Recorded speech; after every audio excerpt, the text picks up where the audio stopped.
इस कहानी की शुरुआत एक स्कूल से होती है, जहाँ पर हम एक स्टूडेंट को देखते हैं। वो कहता है, लड़के तुम्हें क्या लगता है कि तुम्हारी जिंदगी बहुत ही ज्यादा लंबी है और तुम्हारी इतनी ज्यादा हिम्मत हुई कि तुम मुझसे इस तरह से बात करो।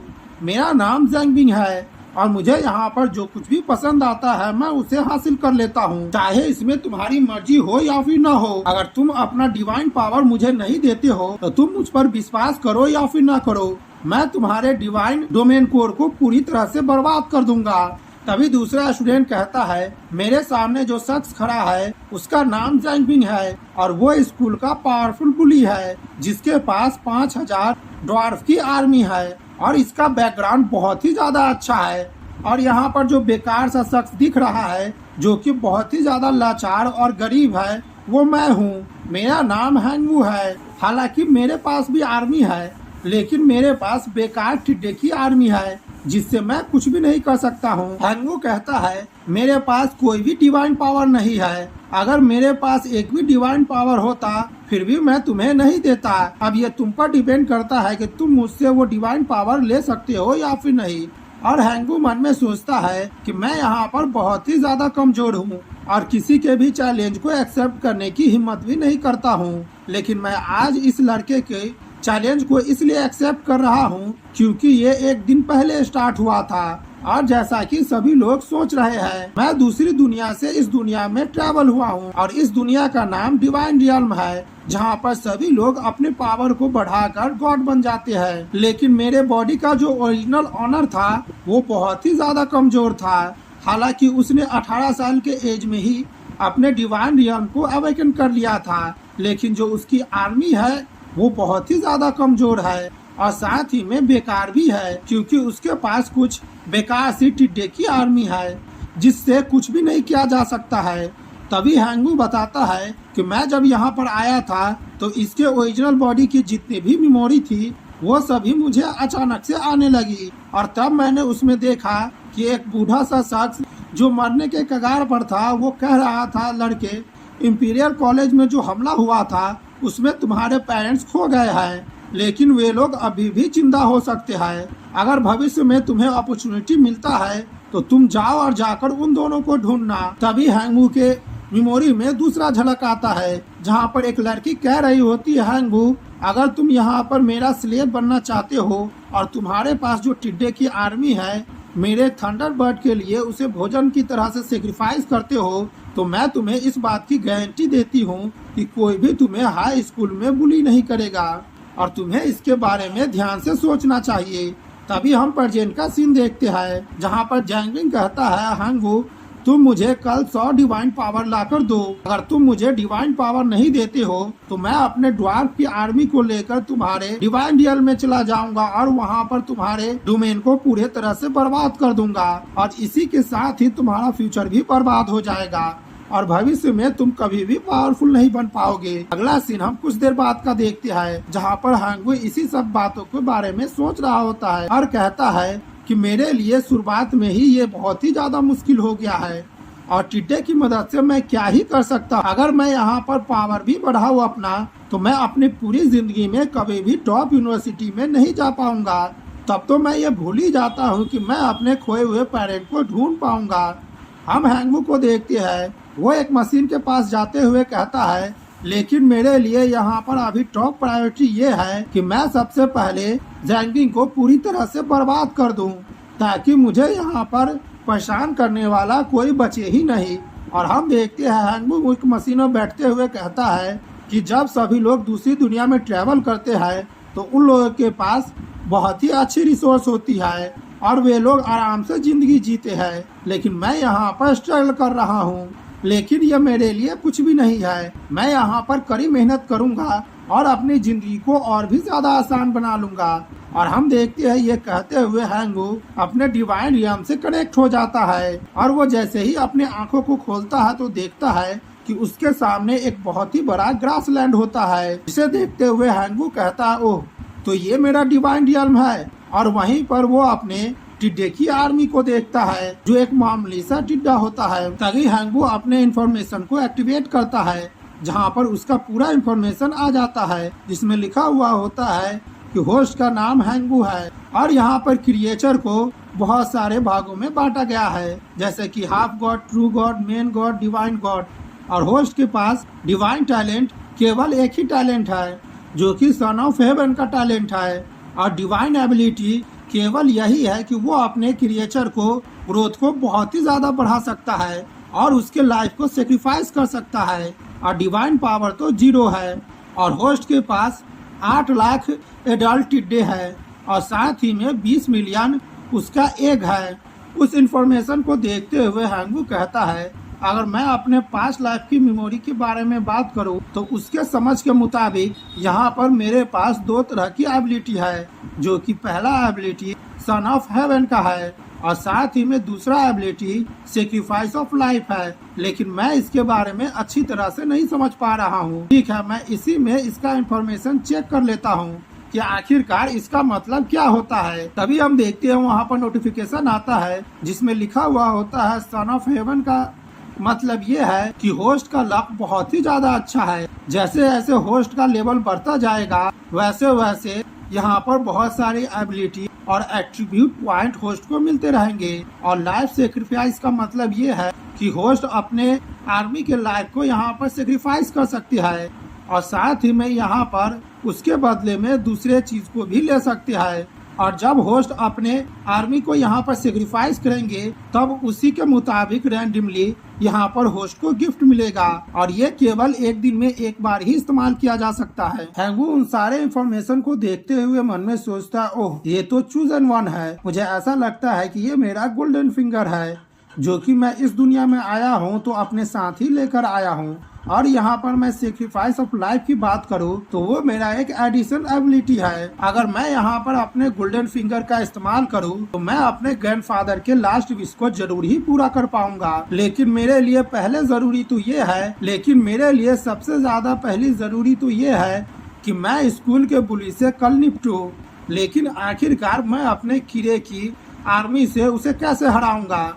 और ये सोचते हुए हैंगू और भी इंफॉर्मेशन को देखने लगता है, जिसमें हैंगू को पता चलता है कि उसके पास टिड्डे की आर्मी है, जो कि ऑर्डिनरी क्लास क्रिएचर है। और यहाँ पर क्रिएचर को ordinary class, extra ordinary class, hero, Lord और लॉर्ड नॉट क्लास में बांटा गया है।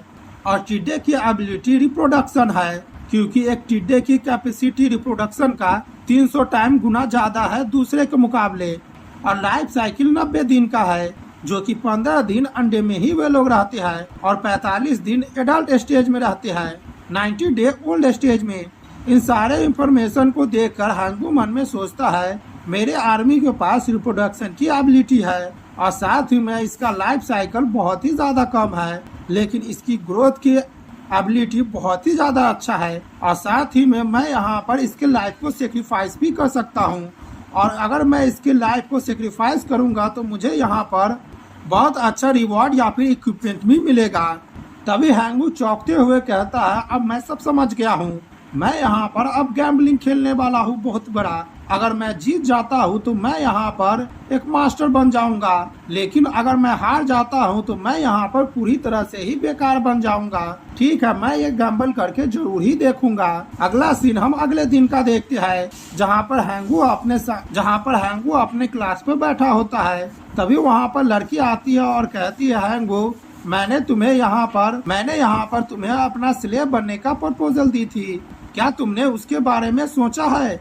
और हमें यहाँ पर उस लड़की का नाम पता चलता है, जो कि क्वीन स्वांग होती है। क्वीन स्वांग कहती है, अगर तुम मेरा स्लेव बन जाते हो तो मैं तुम्हें इस बात की गारंटी देती हूँ कि हाई स्कूल से लेकर ग्रेजुएट होने तक तुम्हें कोई भी बुली करने की हिम्मत नहीं करेगा। तभी हैंगू कहता है, नहीं, मैं इस ऑफर को रिजेक्ट करता हूँ। यह सुनकर क्वीन स्वांग एकदम से चौंक जाती है और कहती है, क्या तुम्हें पता है आखिरकार तुम किस बारे में बात कर रहे हो? मेरे प्रोटेक्शन के बिना तुम यहाँ पर 1 मिनट भी नहीं टिक पाओगे, क्योंकि यहाँ पर बहुत ही ज्यादा पावरफुल पर्सन है। वे लोग तुम्हें चींटियों की तरह ही मसल देंगे। हैंगू कहता है, हाँ तुमने बिल्कुल सच कहा है। अभी का सिचुएशन देखा जाए तो बिल्कुल ही ऐसा हो सकता है। लेकिन फिर भी मैं तुम्हारे ऑफर को रिजेक्ट कर देता हूँ। मेरा नाम हैंगू है, हालांकि मेरे पास कोई भी पावर नहीं है और न ही कोई इन्फ्लुएंस है, लेकिन मेरे पास खुद की डिग्निटी है। मैं ये जानता हूँ कि तुम मुझे प्रोटेक्ट करना चाहती हो। अब यहाँ पर हम दोनों के बीच में बात करने के लिए कुछ भी नहीं है, तो तुम यहाँ से वापस जा सकते हो। क्वीन स्वांग वहाँ से जाते हुए कहती है, हैंगू, तुम मेरे ऑफर को रिजेक्ट कर रहे हो, भविष्य में तुम जरूर ही रिग्रेट करोगे। और वो कहते हुए वो लड़की वहाँ से चली जाती है। तभी हम देखते हैं वहाँ पर जैंगबिंग आ जाता है और कहता है, हैंगू, मैंने तुम्हें यहाँ पर 100 डिवाइन पावर को तैयार रखने के लिए कहा था। तभी दूसरा शख्स कहता है, हाँ, जल्दी से वो डिवाइन पावर तुम्हें हमें दे दो, हम लोगों को एक्शन लेने के लिए फोर्स मत करना। तभी तीसरा शख्स कहता है, हाँ, जल्दी से तुम हम लोगों को डिवाइन पावर दे दो, नहीं तो तुम्हारा डिवाइन क्रियन कोर पूरी तरह से बर्बाद हो जाएगा और तुम्हारे पास कोई भी फ्यूचर नहीं बचेगा। हैंगू कहता है, मैं तुम लोगों को कोई भी डिवाइन पावर नहीं देने वाला हूँ। यह सुनकर जैंगबिंग कहता है, तुम्हारी इतनी ज्यादा हिम्मत हुई कि तुम मुझसे इस तरह से बात करो। अगर तुम मुझे डिवाइन पावर नहीं देते हो, मैं तुम्हारे डोमेन कोर को पूरी तरह से बर्बाद कर दूंगा। तभी हैंगू कहता है, ठीक है, चलो हम कोशिश करके देखते हैं। यह सुनकर जैंगबिंग मन में सोचता है कि आखिरकार ये लड़का आज इतना टफ क्यों बन रहा है, क्या कोई इसे सपोर्ट कर रहा है? यह आज कुछ ज्यादा ही कॉन्फिडेंट दिख रहा है। और हम देखते हैं वहाँ से जाते हुए क्वीन स्वांग को वो देखता है और मन में सोचता है, मुझे देखने से तो ऐसा नहीं लग रहा है कि क्वीन स्वांग यहाँ पर इसकी मदद करने वाली है। हैंगू की बातें सुनकर क्लास में जितने भी स्टूडेंट होते हैं सभी लोग फाइट करने के लिए फुटिंग करने लगते हैं और कहते हैं कि मैं भी देखना चाहता हूँ कि एक शख्स कैसा लगता है जब उसका डिवाइन कोर पूरी तरह से बर्बाद हो जाता है। तभी दूसरा शख्स कहता है, हाँ, इस लड़के के पास टिड्डे की आर्मी है, जो कि हमारे क्लास के स्ट्रेंथ के मामले में सबसे नीचे लेवल पर आता है। हम लोगों को जल्दी से इसके डिवाइन कोर को बर्बाद कर देना चाहिए, और एक बार अगर इसका डिवाइन कोर बर्बाद हो जाता है तब इसे स्कूल से ड्रॉप आउट करना ही होगा। तभी जैंगबिंग अपने पास से एक कार्ड निकालते हुए कहता है, हैंगू, अगर तुम यहाँ पर मरना चाहते हो तो इसके लिए मुझे ब्लेम मत करना कि मैंने तुम्हें यहाँ पर मौका नहीं दिया है।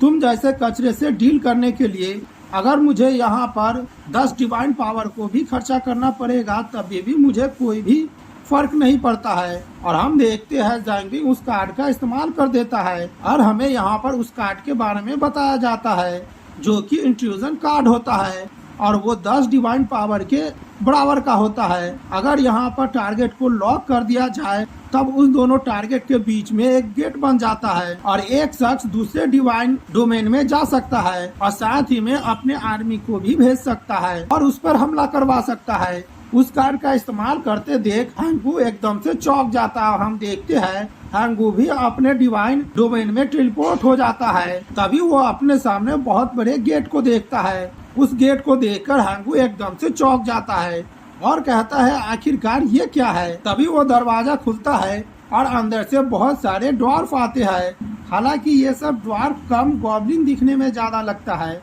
लेकिन इस स्टोरी में इसे ही ड्वार्फ कहा गया है, तो हम लोग भी इसे ही ड्वार्फ मानेंगे। तभी वहाँ पर हम जैंगबिंग को देखते हैं, जहाँ पर उस गेट के ऊपर उसका बहुत ही बड़ा स्पिरिचुअल बॉडी बन जाता है और वो डेविड से स्माइल देते हुए कहता है कि मैं ड्वार्फ के नाम पर कमांड दे रहा हूँ कि मेरा यहाँ पर जितने भी ड्वार्फ आर्मी है वो इस टिड्डे आर्मी पर हमला करे और उसके डिवाइन डोमेन कोर को पूरी तरह से बर्बाद कर दे।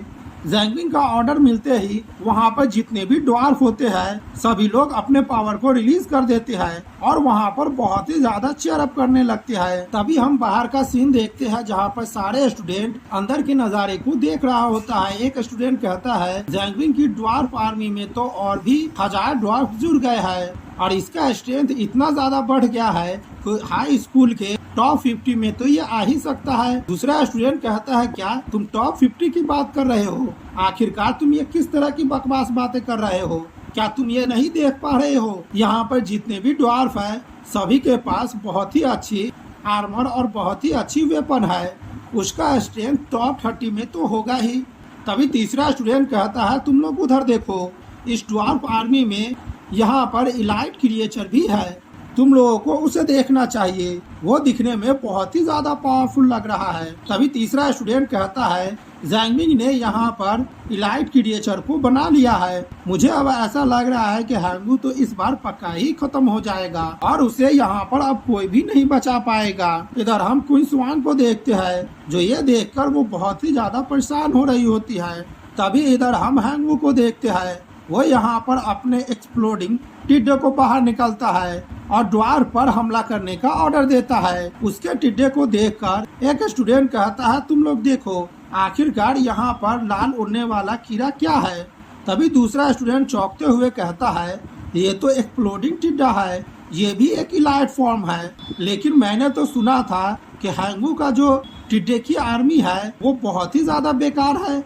आखिरकार यहाँ पर सेल्फ एक्सप्लोडिंग टिड्डा कहाँ से आ गया है, और वो भी इलाइट फॉर्म में। और इतना भी नहीं, यहाँ पर तो बहुत ही ज्यादा है। तभी दूसरा स्टूडेंट कहता है, तुम यहाँ पर इलाइट फॉर्म के बारे में क्या बात कर रहे हो? क्या यहाँ पर टिड्डा भी इलाइट फॉर्म ले सकता है? अगर वो इलाइट फॉर्म ले भी लेता है तो वो कॉम्बैट पावर के मामले में ऑर्डिनरी ड्वार्फ के मुकाबले में भी नहीं आएगा। कचरा तो कचरा होता है, इससे फर्क नहीं पड़ता है कि वो इलाइट फॉर्म ले ले या फिर नॉर्मल फॉर्म ले ले, वो बिल्कुल ही बेकार है। तभी इधर हम डोमेन का सीन देखते हैं, जहाँ पर ड्वार्फ की आर्मी और टिड्डे की आर्मी एक दूसरे की तरफ बढ़ने लगता है और हम देखते हैं वो दोनों आर्मी जैसे ही आपस में टकराता है, वहाँ पर बहुत ही बड़ा धमाका होता है। यह देखकर हैंगू बहुत ही ज्यादा मुस्कुराने लगता है और मन में सोचने लगता है कि एक दिन पहले उसने बहुत ही बड़ा गैम्बल लिया था और यहाँ पर बहुत सारे अपने पावर का इस्तेमाल किया था और 10 मिलियन एडल्ट टिड्डे को छोड़कर जो 2.49 बिलियन टिड्डा था उन सभी को सेक्रीफाइस कर दिया था। और वे सारे टिड्डे जैसे ही सेक्रीफाइस हुए थे, वहाँ पर अचानक से नोटिफिकेशन आया था जिसमें बहुत सारे ऑप्शन थे। पहला ऑप्शन ये था कि हैंगू को गिफ्ट के तौर पर 10,000 गॉब्लिन वॉरियर दिया जाएगा, जो कि इलाइट फॉर्म में होगा। दूसरा ऑप्शन ये था कि उसे आई ऑफ लाइफ मिलेगा, जो कि यहाँ के एनवायरनमेंट को और भी ज्यादा इम्प्रूव कर सकता है और यहाँ के लाइफ को और भी ज्यादा अपग्रेड भी कर सकता है। और तीसरा ऑप्शन ये था कि यहाँ पर एक्सप्लोजिंग हार्ट मिलेगा, वो जैसे ही यहाँ पर किसी चीज से टकराएगा वो यहाँ पर ब्लास्ट कर जाएगा। इन सारे ऑप्शनों को देखकर हैंगू मन में सोचता है, अगर मैं यहाँ पर अपने पहले ऑप्शन के देखूं तो मेरे पास जो अभी मुसीबत आई है मैं उससे यहाँ पर निपट सकता हूँ, क्योंकि मेरे पास 10,000 गॉब्लिन वॉरियर है। लेकिन बाद के लिए ये मेरे लिए बिल्कुल ही बेकार हो जाएगा। लेकिन इसके बाद जो मुझ पर मुसीबत आएगा, आखिरकार मैं उससे कैसे डील करूंगा। अगर मैं ऑप्शन 2 को देखूं तो वो लाइफ स्प्रिंग आई है, जो कि एक लॉन्ग टर्म इन्वेस्टमेंट है। और मैं अभी अपने करेंट के सिचुएशन को देखूं तो मैं इसका इस्तेमाल तो बिल्कुल भी नहीं कर सकता हूँ। ठीक है, मैं यहाँ पर अब कुछ भी नहीं कर सकता हूँ तीसरे ऑप्शन को चुनने के अलावा। अगर मैं ये करता हूँ तो मेरा यहाँ पर जो आर्मी है टिड्डे का वो भी स्टेबल रहेगा और यहाँ पर मैं पावरफुल भी बन जाऊंगा। अब मैं इसे सिलेक्ट कर लेता हूँ और हम देखते हैं वो तीसरे ऑप्शन को सिलेक्ट कर लेता है। तभी उसके सामने एक पिस्टल आ जाता है जिसे हैंगू अपने हाथों से क्रश कर देता है और हम देखते हैं वहाँ से जैसे ही स्मोक हटता है तो वहाँ पर रेड कलर का टिड्डा होता है, जिसका हमें इंफॉर्मेशन मिलता है, जो कि सेल्फ एक्सप्लोसिव टिड्डा होता है और वो इलाइट लेवल का क्रिएचर होता है और उसका पावर एक्सप्लोसिव होता है और उसके पास बिल्कुल भी दिमाग नहीं होता है और इसका रिप्रोडक्टिव कैपेसिटी 30 गुना होता है और इसकी जिंदगी 180 दिन का होता है। तभी हम हैंगू को देखते हैं, वो वहाँ पर उस टिड्डे की पावर का इस्तेमाल करता है और वहीं पर उस टिड्डे को एक्सप्लोड कर देता है, जिसके पावर को देखकर वो टिड्डा जैसे ही एक्सप्लोड होता है कि वहाँ पर बहुत ही बड़ा धमाका होता है, जिस धमाके को देखकर हैंगू डेविल से स्माइल देने लगता है और मन में सोचता है इस टिड्डे के पास इतनी ज्यादा पावर है कि ये आराम से इलाइट लेवल के ड्वार्फ को मार ही सकता है। तो नॉर्मल ड्वार्फ के बारे में मुझे सोचने की तो जरूरत है ही नहीं, लेकिन एक से मैं उन लोगों का मुकाबला नहीं कर सकता हूँ। अगर मैं सेल्फ एक्सप्लोड टिड्डे की क्वांटिटी को बढ़ा देता हूँ तो मेरा काम यहाँ पर बन जाएगा। ठीक है, मैं इसका और भी ज्यादा इस्तेमाल करके देखता हूँ। और हम देखते हैं हैंगू वहाँ पर टिड्डे का बहुत ही ज्यादा इस्तेमाल करके प्रैक्टिस करके पहले से ही देख लेता है। और अभी हम प्रेजेंट के सीन का देखते हैं, जहाँ पर दोनों आर्मी टकराई होती है। वहाँ पर बहुत ही बड़ा धमाका हुआ होता है, जिस वजह से वहाँ पर बहुत ही ज्यादा धुआं होता है। ये नजारा को देखकर बाहर के स्टूडेंट कहते हैं कि आखिरकार युद्ध का क्या सिचुएशन है। यहाँ पर तो मुझे कुछ भी नहीं दिखाई दे रहा है। और हम देखते हैं वहाँ से जैसे ही धुआं हटता है तो वहाँ पर ड्वार्फ की जो आर्मी होती है वो पूरी तरह से मर गया होता है और वहाँ पर केवल इलाइट ड्वार्फ ही बचा होता है, लेकिन वो भी घायल हो गया होता है। इधर हम हैंगू को देखते हैं, वो इलाइट टिड्डे को लेकर उसी ड्वार्फ की तरफ बढ़ रहा होता है और अपने पावर को रिलीज भी कर रहा होता है। यह देखकर किंग स्वान कहती है कि अब ये लड़ाई कुछ ज्यादा ही दिलचस्प हो गई है, मैंने इसकी बिल्कुल भी उम्मीद नहीं की थी। इधर हम हैंगू को देखते हैं, वो अपने एक्सप्लोडिव टिड्डे को उस क्रिएचर पर हमला करने का ऑर्डर देता है और वो सारे टिड्डे इलाइट ड्वार्फ की तरफ बढ़ने लगते हैं, जिस वजह से वो इलाइट ड्वार्फ भी घबराने लगता है। यह देखकर जैंगबिंग कहता है, यहाँ पर जितने भी ड्वार्फ बचे हुए वो जल्दी से डिवाइन रियल में रिटर्न हो जाओ। लेकिन डर की वजह से वो सारे ड्वार्फ जैंगबिंग की बातों को नहीं सुन पा रहे होते हैं और नहीं किसी तरह का रिएक्शन देते हैं। जैंगबिंग की बातें हैंगू सुन लेता है और कहता है, क्या तुम यहाँ से भागना चाहते हो? लेकिन तुम्हारे लिए अब बहुत ही ज्यादा देर हो गई है। और हम देखते हैं हैंगू अपने एक्सप्लोडिव टिड्डे को जैंगबिंग के डोमेन में जाने को कहता है और वहाँ पर जितने भी चीज है उसको तबाह करने के लिए कहता है। तभी हम देखते हैं टिड्डे को जैसे ही हैंगू का ऑर्डर मिलता है वो तुरंत ही जैंगबिंग के डिवाइन रियल में चला जाता है और वहाँ पर बहुत ही ज्यादा धमाका होने लगता है। यह देखकर जैंगबिंग चिल्लाते हुए कहता है, हैंगू जल्दी से तुम अपने आर्मी को कमांड दो कि मेरे डिवाइन रियल से निकल जाए। लेकिन हम देखते हैं हैंगू कुछ भी नहीं कहता है और उसका जितना भी एक्सप्लोजिव टिड्डा होता है वो जाकर सारे ड्वार्फ पर एक्सप्लोड होने लगते हैं, जिस वजह से वहाँ पर ड्वार्फ की आर्मी पूरी तरह से खत्म होने लगती है। यह देखकर जैंगबिंग कहता है, मैं यहाँ पर हार मानता हूँ, तुम अपने टिड्डे की आर्मी को मेरे डोमेन से बुला लो। तभी हैंगू कहता है, तुम तो यहाँ पर मेरे डिवाइन कोर को बर्बाद करने के लिए आए थे। अगर ऐसी बात है तो मैं आज यहाँ पर तुम्हारे डिवाइन कोर को बर्बाद कर दूंगा। आज तुम्हारा कर्मा तुम्हीं पर ही लौट कर जाएगा। यह सुनकर जैंगबी बहुत ही ज्यादा गुस्सा हो जाता है और चिल्लाते हुए कहता है, ऐसा करने की तुम्हारी हिम्मत कैसे हुई है? अगर तुम ऐसा करते हो तो मेरे पेरेंट तुम्हें कभी भी नहीं छोड़ेंगे। मेरे डैड डेमीगॉड है और मेरी मॉम भी जल्दी से डेमीगॉड में प्रमोट होने वाली है, तुम उनका मुकाबला बिल्कुल भी नहीं कर पाओगे। हैंगू कहता है, ठीक है, तुम्हें जो करना है वो करते रहना। और वो अपने आर्मी को ऑर्डर देता है कि जल्दी से जाओ और इसके कोर को पूरी तरह से बर्बाद कर दो। हम देखते हैं ऑर्डर जैसे ही मिलता है वो सारा टिड्डा जैंगबिंग के डोमेन कोर की तरफ बढ़ने लगता है। ये देखकर जैंगबिंग बहुत ही ज्यादा घबराने लगता है और कहता है, जल्दी से तुम रुक जाओ, मैं यहाँ पर अपना हार मान रहा हूँ और मैं तुमसे प्रॉमिस करता हूँ कि मैं तुम्हें फिर से भविष्य में कभी भी बुली नहीं करूँगा। अगर तुम यहाँ पर कोई भी कंडीशन रखना चाहते हो तो तुम मुझे बता सकते हो, मैं उसे जरूर ही पूरा करूँगा।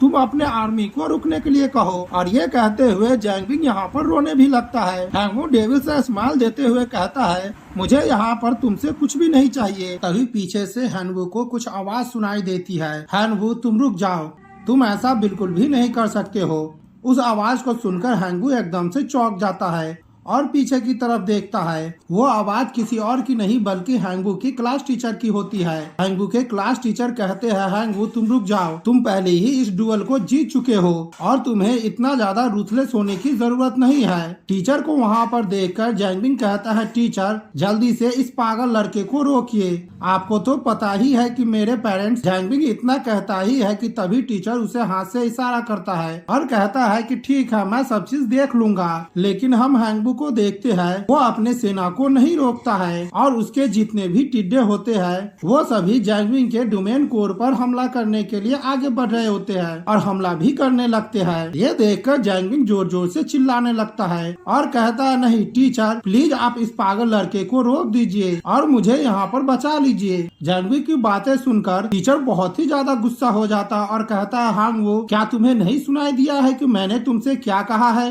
हैंगू कहता है, टीचर मैं पहले आपसे कुछ सवाल पूछना चाहता हूँ, आखिरकार आप यहाँ पर क्या कर रहे हैं? हैंगू की बातें सुनकर टीचर बहुत ही ज्यादा गुस्सा करने लगते हैं और कहते हैं कि इस क्लास के क्लास टीचर होने के नाते मेरा यहाँ पर कुछ रिस्पॉन्सिबिलिटी बनता है कि यहाँ का सिचुएशन खराब न हो जाए और किसी को भी नुकसान न पहुँचे। टीचर की बातें सुनकर हैंगू कहता है, ठीक है, तब मैं आपसे एक और क्वेश्चन पूछता हूँ, अगर मैं यहाँ पर हार रहा होता या फिर जैंगबिंग मेरे कोर को डिस्ट्रॉय कर रहा होता या फिर मुझे बुली कर रहा होता, तब आप क्या करते? क्या तब भी आप यहाँ पर आते? और इससे पहले जैंगू जब मुझे बुली कर रहा था तब आपने उसमें इंटरफेयर क्यों नहीं किया? जंगू की बातें सुनकर टीचर बहुत ही ज्यादा गुस्सा जाते हैं और मन में सोचते हैं, क्या तुम्हारे पास डेमीगॉड पेरेंट्स है? आखिरकार तुम्हारे जैसे कचरे के लिए मैं जैंग फैमिली को क्यों ऑफेंड करने जाऊं? लेकिन हम देखते हैं टीचर अपने गुस्से को जुबान पर नहीं लाते हैं और वो हैंगू से कहते हैं, हैंगू तुम पहले यहाँ पर रुक जाओ, मैं इस मैटर को तुम्हें बाद में एक्सप्लेन कर दूंगा। तभी हैंगू कहता है, ठीक है, मैं यहाँ पर आखिरी सवाल आज आपसे पूछने वाला हूँ। अगर आज यहाँ पर जंगू की जगह मैं होता और जंगू मेरे डिवाइन रियल्म कोर को बर्बाद कर रहा होता, तब क्या आप यहाँ पर आते और उसे रोकते? ये सुनकर टीचर एकदम से चौंक जाते हैं और वो हैंगू के सवालों का जवाब नहीं दे पा रहे होते हैं और वहाँ पर शांत खड़े होते हैं। टीचर को वहाँ पर शांत खड़ा होता हुआ देख हैंगू कहता है, ठीक है, मैं आपका जवाब समझ गया हूँ, अभी से आप मुझे बिल्कुल भी परेशान मत कीजिए। और हम देखते हैं, देखते ही देखते जैगविन का डिवाइन कोर पूरे तरह से बर्बाद हो जाता है। अपने डिवाइन कोर को बर्बाद होता हुआ देख जैगविन बहुत ही ज्यादा चिल्लाने लगता है और कहता है, मैं तो अब पूरी तरह से बर्बाद हो गया हूँ। हैंगू कहता है, टीचर प्लीज आप मेरे डिवाइन नियम से बाहर निकल जाइए, यहाँ पर अब कुछ भी नहीं हो सकता है। और हम देखते हैं ये गेम खत्म हो जाता है और अपने सामने का रिजल्ट देखकर सारे स्टूडेंट एकदम से चौंक जाते हैं और कहते हैं, आखिरकार यहाँ पर क्या हुआ है? इधर हम बाहर में जैंगबिन को देखते हैं, वो जमीन पर बैठा होता है और कहता है, मेरा भविष्य तो पूरी तरह से बर्बाद हो गया है, मैं अब यहाँ पर अपाहिज बन गया हूँ और भविष्य में मैं कभी भी अपने डिवाइन रियल्म को नहीं बना पाऊंगा। उसकी ऐसी हालत देखकर सारे स्टूडेंट एकदम से चौंक जाते हैं और कहते हैं, इसका काम तो तमाम हो गया है, आज से यह बेकार पर्सन बन गया है। तभी हम देखते हैं क्लास में क्लास टीचर आते हैं और गुस्सा करते हुए कहते हैं, हैंगू तुम जल्दी से बाहर आओ। लेकिन हैंगू बाहर नहीं आता है, नहीं टीचर को हैंगू कहीं पर दिखता है। टीचर गुस्सा करते हुए दूसरे स्टूडेंट से पूछते हैं, आखिरकार हैंगू कहाँ है? तभी एक स्टूडेंट कहता है, मुझे तो ऐसा लग रहा है कि वो घर चला गया है। टीचर हैंगू पर गुस्सा करते हुए कहता है कि उस जैसे स्टूडेंट को हम लोगों को स्कूल से एक्सपेल कर देना चाहिए। इधर हम हैंगू को देखते हैं जो कि अपने डिवाइन रियल में होता है और वो वहाँ पर कहता है कि मुझे अब यहाँ पर बैटल के सिचुएशन का रिपोर्ट चाहिए। तभी वहाँ पर एक नोटिफिकेशन अपेयर हो जाता है और उसमें लिखा हुआ होता है कि सेल्फ डिस्ट्रक्शन टिड्डा 18,090 है और ऑर्डिनरी टिड्डा 40 लाख है। उस इंफॉर्मेशन को देखकर हैंगू कहता है, अब मुझे ऐसा लग रहा है कि यहाँ पर सेल्फ डिस्ट्रक्शन टिड्डे को और भी ज्यादा मुझे क्रिएट करना होगा ताकि भविष्य में मैं और भी ज्यादा इसका फायदा उठा पाऊँ। तभी हैंगू अपने हाथ में एक पत्थर को निकालता है और कहता है, ये जैंगबिन का डिवाइन रियल्म का फ्रेगमेंट है,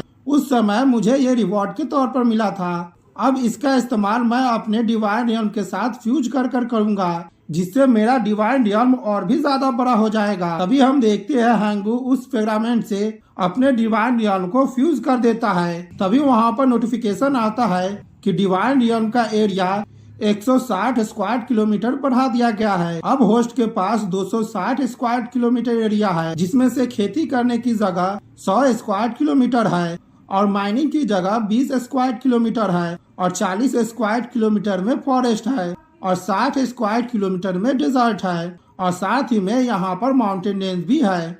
अब होस्ट का डिवाइन रियल्म कोर लेवल 2 पर हो गया है और साथ ही में होस्ट को यहाँ पर एक आर्टिफैक्ट भी रिवॉर्ड के तौर पर दिया गया है जो कि ड्वार्फ हैमर है और साथ ही में होस्ट को 820 ड्वार्फ मिला है और उसी के साथ साथ मेटल का कुछ टुकड़ा भी मिला है। उन सारे नोटिफिकेशन को देखकर हैंगू कहता है, मेरा हार्वेस्ट इतना ज्यादा बुरा भी नहीं हुआ है, मुझे यहाँ पर जो कुछ भी रिवॉर्ड मिला है उससे मैं ग्रेजुएशन आराम से कर सकता हूँ। लेकिन तभी वो जैंगबिन के बातों को याद करने लगता है, जहाँ पर जैंगबिन कह रहा होता है, आखिरकार तुम्हारी इतनी हिम्मत कैसे हुई है कि तुमने मेरे डिवाइन कोर को तोड़ दिया है? मेरे पेरेंट्स डेमीगॉड है और वे तुम्हें बिल्कुल भी नहीं छोड़ने वाले हैं। जैंगबिन की बातों को सोचकर हैंगू कहता है, यह मैटर इतनी ज्यादा आसानी से सॉल्व नहीं होने वाला है। अगर जैंगबिन के पेरेंट यहाँ पर मुझसे बदला लेने के लिए आएंगे तो वहाँ का सारा सिचुएशन मेरे क्लास टीचर पर निर्भर करता है और मुझे नहीं लगता है कि स्कूल मुझे यहाँ पर किसी तरह का प्रोटेक्शन देगा। तो इसीलिए मुझे अपना पावर जल्द से जल्द बढ़ाना होगा और किसी भी कीमत पर मुझे ताकतवर बनना होगा।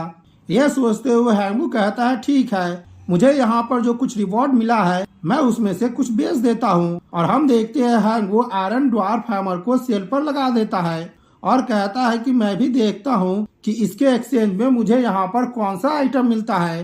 तभी दूसरी तरफ से नोटिफिकेशन आता है। यह देखकर हैंगू चौंक जाता है और कहता है क्या कोई इतना जल्दी मुझसे कांटेक्ट कर रहा है। और वहाँ पर नोटिफिकेशन में हैंगू देखता है कि दूसरा पार्टी उस ड्वार्फ हैमर के बदले में लावा का क्रिस्टल एक्सचेंज करना चाहता है। यह देखकर हैंगू कहता है अगर मैं इस चीज को ध्यान से सोचूं तो लावा क्रिस्टल फायर एलिमेंट के रेजिस्टेंस को इनहेंस कर देता है, जिसकी वजह से मेरा जो आर्मी है उसका एक्सप्लोजिव पावर और भी ज्यादा बढ़ जाएगा। यह सोचकर हैंगू उसके कंडीशन को मान लेता है और एग्री करते हुए कहता है कि अगर मुझे यहाँ पर लावा क्रिस्टल मिल जाता है तो मेरा टिड्डा यहाँ पर फिर से इवॉल्व हो जाएगा।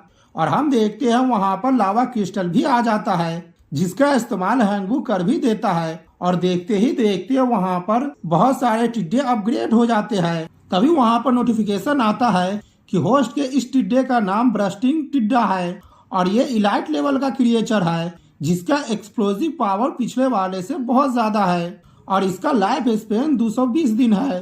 तभी हम हैंगू को देखते हैं, वो ब्रस्टिंग टिड्डे को अपने हाथों में उठाता है और अपने हाथों से दूर फेंकता है। हम देखते हैं वो टिड्डा थोड़ी दूर जाकर अचानक से फट जाता है और वहाँ पर बहुत ही ज्यादा धमाका होता है, जिस धमाके को देखकर हैंगू कहता है ब्रस्टिंग टिड्डा का डिस्ट्रक्शन पावर बिल्कुल एक ग्रेनेड की तरह है और इसके एक्सप्लोजन का पावर लार्ज एरिया तक इफेक्ट हो रहा है और साथ ही में इसका रिप्रोडक्शन भी हो सकता है। तो अब मैं ये कह सकता हूँ कि मेरे पास हाईली एक्सप्लोजिव ग्रेनेड है, जिससे मैं अपने दुश्मनों से बिल्कुल भी नहीं डरने वाला हूँ। अगला सीन हम स्कूल के डीन के ऑफिस का देखते हैं, जहाँ पर जैंगविंग के फादर होते हैं। वो गुस्सा करते हुए कहते हैं मेरे बेटे का डिवाइन कोर पूरी तरह से बर्बाद हो गया है और भविष्य में वो फिर से नहीं बन पाएगा। इसके लिए स्कूल को मुझे एक्सप्लेनेशन देना चाहिए। तभी डीन कहती है जहाँ तक कि मुझे पता चला है वो बैटल का इन्विटेशन तुम्हारे बेटे जैंगविंग ने ही दिया था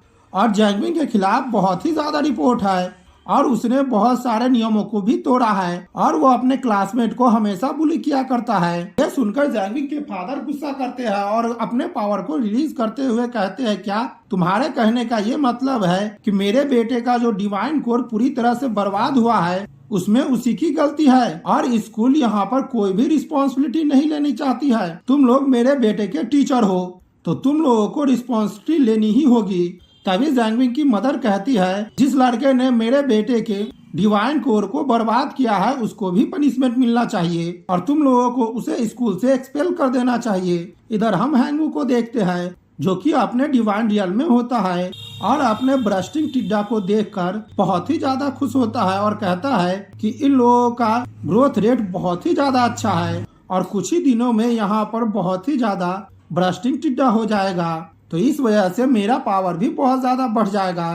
तभी हम देखते हैं डायरेक्टर जू का वहाँ पर कॉल आने लगता है। उसे देखते हुए हैंगू मन में सोचता है आखिरकार डायरेक्टर अभी मुझे कॉल क्यों कर रही है और वो डायरेक्टर के कॉल को पिक कर लेता है। तभी डायरेक्टर कहती है हैंगू मैं इस स्कूल की डायरेक्टर हूँ और यहाँ पर कुछ हुआ है जिसके बारे में मुझे तुम्हें बताने की जरूरत है। जैंगविंग के पेरेंट यहाँ पर आए थे और उन लोगों का डिमांड ये है कि तुम्हें यहाँ पर पनिश किया जाए और वे लोग चाहते हैं कि हम लोग तुम्हें स्कूल से एक्सपेल कर दे। हालांकि हम लोगों ने तभी हम लोग उस वक्त का सीन देखते हैं जब जैंगविंग के पेरेंट आए हुए थे और उसकी मदर कह रही थी कि तुम्हें उस लड़के को एक्सपेल करना ही होगा। तभी डायरेक्टर जू कहती है हम लोगों ने इस मैटर को पूरी तरह से इन्वेस्टिगेट कर लिया है और यहाँ पर जिसकी गलती थी वो तुम्हारा बेटा है जैंगविंग। उसी ने यहाँ पर हैंगू के डिवाइन रियल में हमला किया था और हैंगू ने वहाँ पर कुछ भी नहीं किया, बस उसके हमले का जवाब दिया है और न ही उसने किसी तरह का चीटिंग किया है। तो हम लोगों के पास कोई कारण ही नहीं है जिससे हम उसे एक्सपेल करें। जैंगविंग की मदर गुस्सा करते हुए कहती है ओह तो तुम अब बुरे स्टूडेंट को कवर कर रही हो जिसने अपने क्लासमेट के डिवाइन कोर को पूरी तरह से ही बर्बाद कर दिया है। क्या तुम अपने स्कूल में स्टूडेंट को इस तरह से सिखाते हो?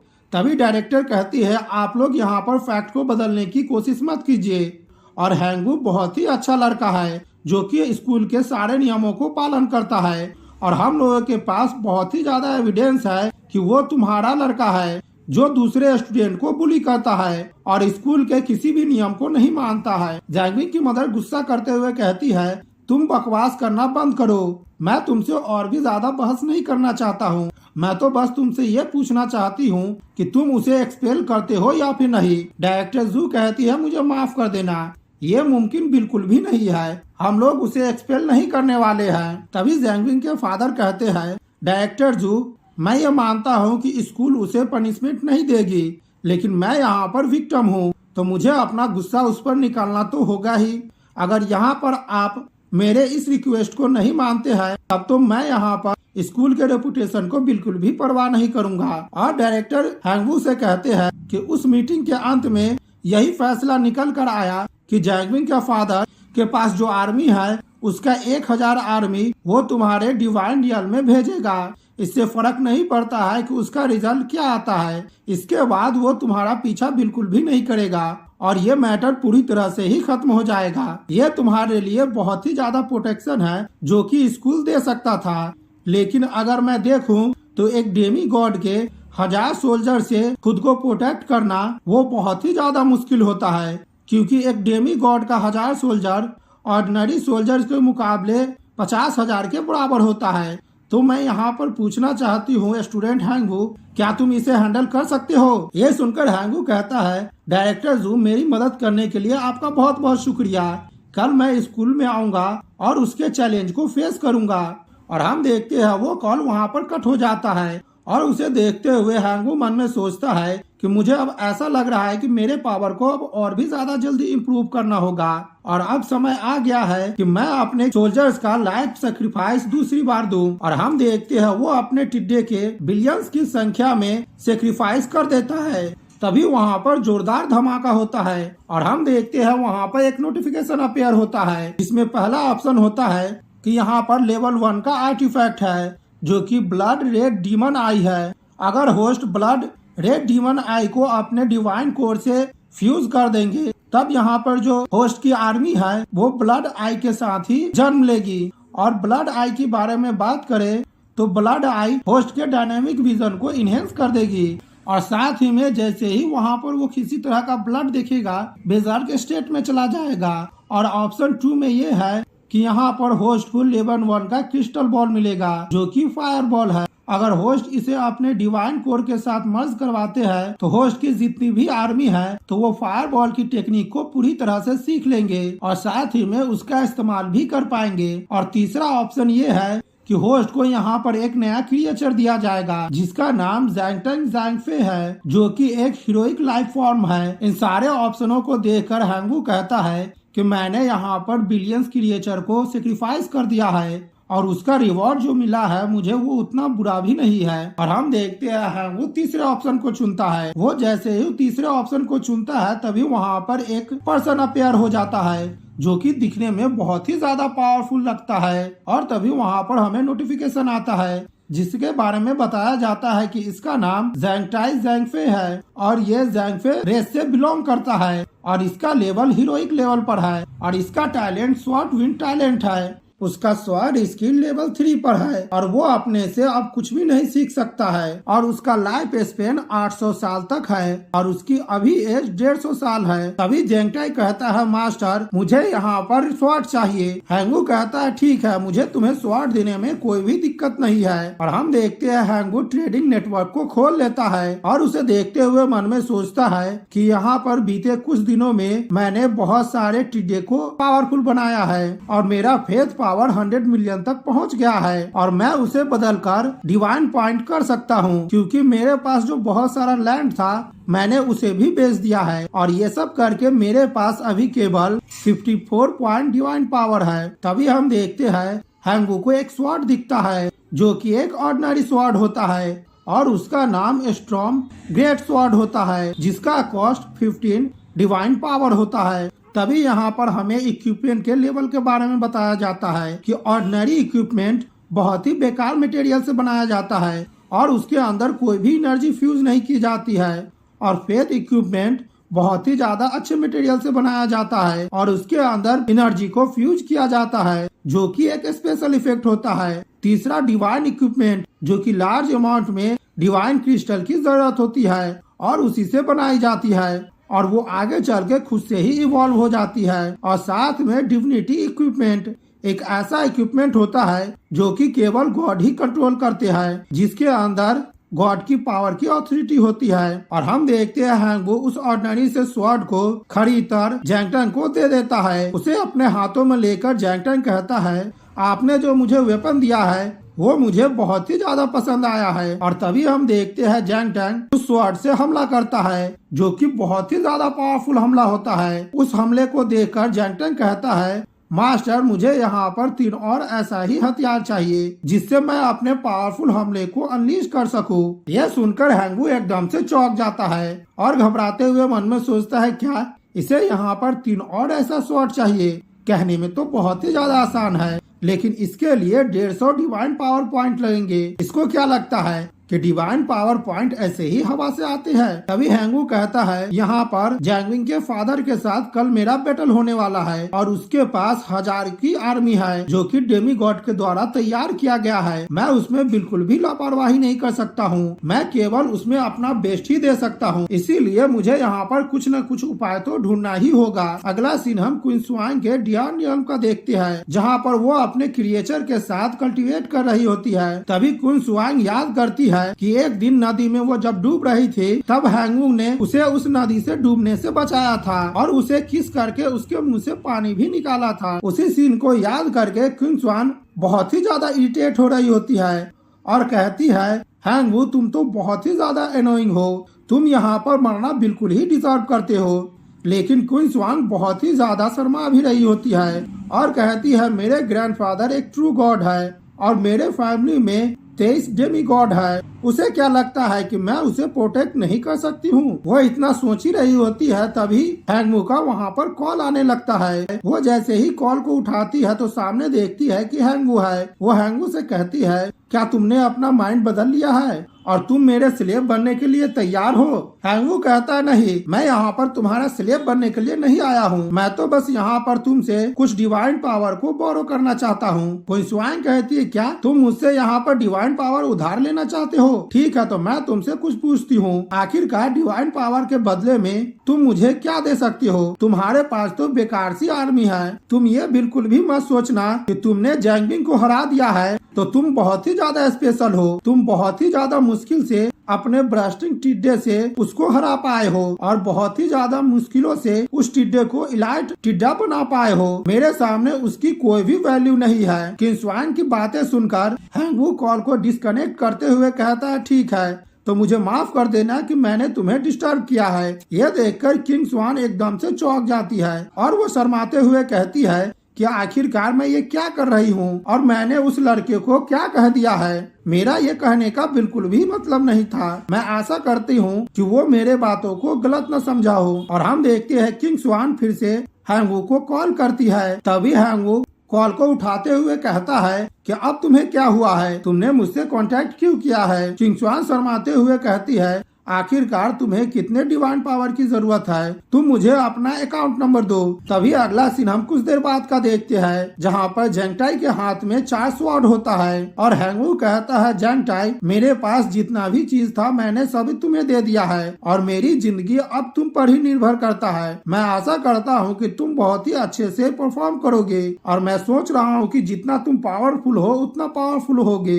अगला सीन हम क्लास का देखते हैं, जहाँ पर सारे स्टूडेंट कह रहे होते, क्या इसकी इतनी हिम्मत हुई कि ये वापस आ गया? क्या इसे डर नहीं लग रहा है कि इसका चैलेंजर एक डेमी गॉड है जिसके पास 1000 आर्मी की सेना है? दूसरा स्टूडेंट कहता है, हाँ, मुझे तो ऐसा लग रहा है कि ये यहाँ से रोते हुए भागने वाला है। तभी तीसरा स्टूडेंट कहता है, ये अभी बहुत ही ज्यादा शांत दिख रहा है। मैं उस वक्त देखना चाहता हूँ कि ये कैसे शांत रहेगा जब इसका डिवाइन कोर पूरी तरह से बर्बाद हो जाएगा। उन सारे स्टूडेंट की बातें सुनकर हैंगवू मन में सोचता है, मुझे ऐसा लगता है कि सभी लोग यहाँ पर जानते हैं कि मैं यहाँ पर किस तरह से पिटने वाला हूँ और मेरी जिंदगी यहाँ पर किस तरह से खत्म हो जाएगी। तभी हम देखते हैं वहाँ पर हैंगवू के पास क्वीन स्वांग आती है और कहती है कि तुमने मेरे डिवाइन पावर को उधार में लिया है और अपने आप को इम्प्रूव किया है। क्या तुम यहाँ पर डेमी गॉड से कंपटीशन कर सकते हो? मैं तुम्हें सलाह दूंगी कि तुम्हें अपने एफर्ट को ऐसे बर्बाद नहीं करना चाहिए। हालांकि यहाँ पर एक डेमी गॉड अपने 1000 सोल्जर्स को ही भेजने वाले हैं, लेकिन ये ऐसा कुछ चीज है जो तुम हैंडल नहीं कर पाओगे। किंग स्वान की बातें सुनकर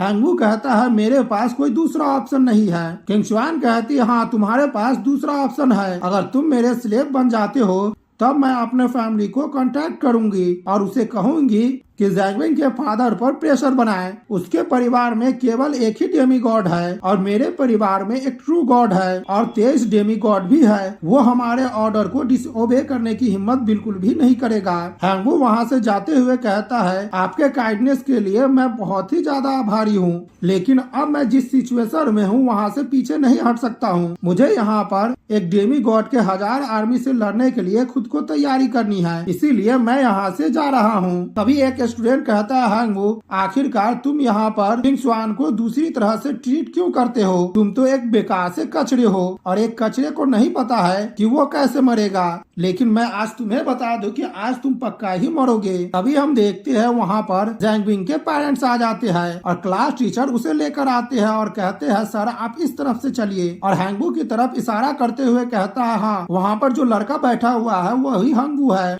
हैंगवू को देखकर जैंगविंग की मदर बहुत ही ज्यादा गुस्सा हो जाती है और कहती है तुम कमीने कहीं के, तुमने मेरे बेटे को डिवाइन कोर को बर्बाद कर दिया है, मैं तुम्हारे टुकड़े टुकड़े कर दूंगी। अपनी वाइफ को इतना ज्यादा गुस्सा करता हुआ देख जैंगविंग का फादर उसे संभालने लगता है और कहता है कि तुम यहाँ पर बिल्कुल ही शांत हो जाओ, हम लोग स्कूल के नियम को नहीं तोड़ सकते हैं। तभी टीचर कहता है हैंगवू तुम जल्दी से यहाँ पर आ जाओ और मिस्टर जैंग के समय को बर्बाद मत करो। तभी हैंगवू हंसते हुए कहता है मैं यहाँ पर इंतजार डायरेक्टर वू के लिए कर रहा हूँ ताकि वो भी मेरे विक्ट्री को विटनेस कर सके। ये सुनकर टीचर गुस्सा करते हुए कहता है ये मैटर बहुत ही ज्यादा छोटा है, इसीलिए डायरेक्टर वू यहाँ पर नहीं आने वाले हैं, मैं यहाँ पर आ गया हूँ यही बहुत काफी है। अब तुम्हें यहाँ पर गेम को स्टार्ट करना चाहिए, नहीं तो मुझे यहाँ पर एम्प्लॉयड होने के लिए तुम ब्लेम मत करना। तभी हम देखते हैं वहाँ पर डायरेक्टर जू आ जाती है और कहती है आखिरकार तुम यहाँ पर एम्प्लॉयड होने वाले कौन होते हो मिस्टर लू? टीचर लू कहते हैं डायरेक्टर जू ये तो बस एक छोटा सा मैटर है और मैं नहीं चाहता था कि इसके लिए आप यहाँ पर आए, मैं अपने स्टूडेंट को डिसिप्लिन सिखा रहा था। अभी डायरेक्टर जू कहता है मिस्टर लू तुम मत भूलो कि तुम हमारे स्कूल के एक टीचर हो, किसी डेमी गॉड के डॉग नहीं हो। क्या तुम्हें मेरी बात समझ में आई? तभी जैंगविंग के फादर कहते हैं ठीक है, अगर डायरेक्टर जू यहाँ पर आ गए हैं तो हमें इस कॉम्पिटिशन को स्टार्ट करना चाहिए। तभी डायरेक्टर जू कहती है हैंगवू क्या तुम रेडी हो? हैंगवू कहता है हाँ। जैंगविंग के फादर कहते हैं ठीक है तब हम स्टार्ट करते हैं, और हम देखते हैं वो एक कार्ड को निकाल लेते हैं जिस कार्ड का नाम इन्वेंशन कार्ड होता है और उसके पावर को एक्टिवेट करता है, जिस वजह से वो दोनों अपने डिवाइन रियल में चले जाते हैं। और हम देखते हैं जैंगविंग के फादर के पास वुल्फ की आर्मी होती है जो कि दिखने में बहुत ही ज्यादा पावरफुल लग रही होती है। सारे स्टूडेंट जैसे ही ये देखते हैं तो वो एकदम से चौंक जाते हैं और कहते हैं ये तो वुल्फ राइडर की इलाइट फॉर्म है और इस वुल्फ राइडर का जो कैप्टन है वो बहुत ही ज्यादा पावरफुल है, ये किसी भी तरह से ऑर्डिनरी क्रिएचर से बहुत ही ज्यादा पावरफुल है। तभी दूसरा स्टूडेंट कहता है हाँ यहाँ पर वुल्फ राइडर है और उसके साथ में ग्रीन ऑक्स भी है और साथ ही में कुछ नॉर्मल वुल्फ भी है और इन सभी के पास हाई क्वालिटी का इक्विपमेंट भी है। मुझे तो ऐसा लगता है कि आज हैंगवू को क्रिपल होने से कोई भी नहीं बचा सकता है, वो तो आज पूरी तरह से खत्म हो जाएगा। इधर हम डिवाइन रियल के अंदर का सीन देखते हैं जहाँ पर वुल्फ आर्मी सीधा हैंगवू की तरफ बढ़ता है। जैंगविंग का फादर कहता है तुम कमीने कहीं के, तुमने मेरे बेटे के डिवाइन कोर को कल बर्बाद कर दिया था, आज मैं तुम्हें दिखाता हूँ कि मैं अपने बेटे का बदला कैसे लेता हूँ। किंग स्वान जैसे ही वुल्फ आर्मी को देखती है तो वो एकदम से चौंक जाती है और कहती है कि यहाँ पर वुल्फ राइडर भी है, अगर मैं इस तरह से काउंट करूँ तो इसका कॉम्बैट पावर 2000 से ज्यादा है, लेकिन कल तो ये कहा गया था कि ये शख्स केवल यहाँ पर 1000 कॉम्बैट पावर का ही इस्तेमाल कर सकता है जो कि 1000 वुल्फ आर्मी होगी, लेकिन यहाँ का नजारा तो कुछ और ही है और यहाँ पर साफ साफ दिख रहा है कि यहाँ पर जितनी भी आर्मी है उसका कॉम्बैट पावर 2000 है, ये तो बिल्कुल ही चीटिंग कर रहा है। और ये सोचकर वो घबराने लगती है और हम देखते हैं यहाँ पर डायरेक्टर जू भी परेशान होने लगती है और हम देखते हैं जैंगविंग के फादर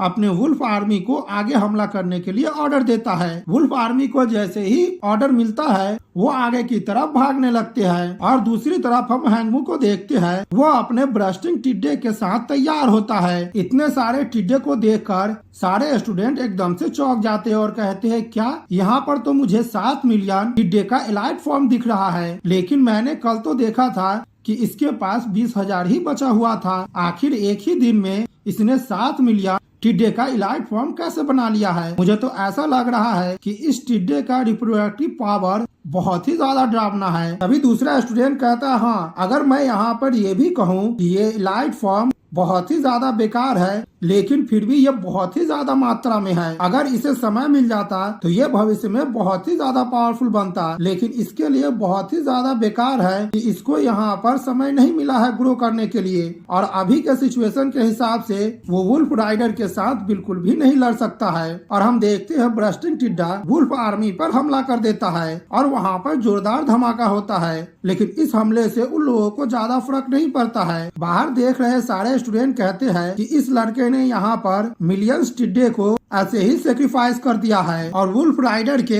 आर्मी में बस कुछ ऐसे ही वुल्फ है जिसे थोड़ी सी इंजुरी हुई है। यह देखकर टीचर कहते हैं कि यह लड़का बहुत ही ज्यादा जीनियस है, लेकिन इसके लिए बहुत ही ज्यादा दुख की बात है कि यह इस तरह के सिचुएशन में फंस गया है। अगर वो इस तरह के सिचुएशन में नहीं फंसा होता तो आगे चल के वो स्कूल का नाम जरूर ही रोशन करता। तभी एक स्टूडेंट आगे देखते हुए कहता है, रुको, वो क्या है। तभी हम डिवाइन रियम का सीन देखते हैं जहाँ पर ऊपर से एक्सप्लोडिव टिड्डा आ रहा होता है और हम देखते हैं वो सीधा वुल्फ आर्मी की तरफ ही बढ़ता है और वो जैसे ही उनसे टच होता है कि वहाँ पर जोरदार धमाका होता है, जिस वजह से उस आर्मी में अफरा तफरी मच जाती है। यह देखकर सारे स्टूडेंट एकदम से चौंक जाते हैं, यहाँ तक कि डायरेक्टर जू और किंग स्वान भी चौंक जाती है और कहती है, आखिरकार ये क्या है, ये किस तरह का टिड्डा है। ये तो पिछले वाले एक्सप्लोजिव टिड्डा से भी बहुत ज्यादा पावरफुल है और इसके ब्लास्ट होते ही इसके अंदर से लावे की तरह आग बाहर निकलती है। तभी डायरेक्टर वो चौंकते हुए कहती है कि ये तो ट्रांजिशनल लाइफ फॉर्म है और वो घबराते हुए कहती है, क्या यहाँ पर कोई एक ऐसा स्टूडेंट है या फिर टीचर है जो कि मुझे इस टिड्डे की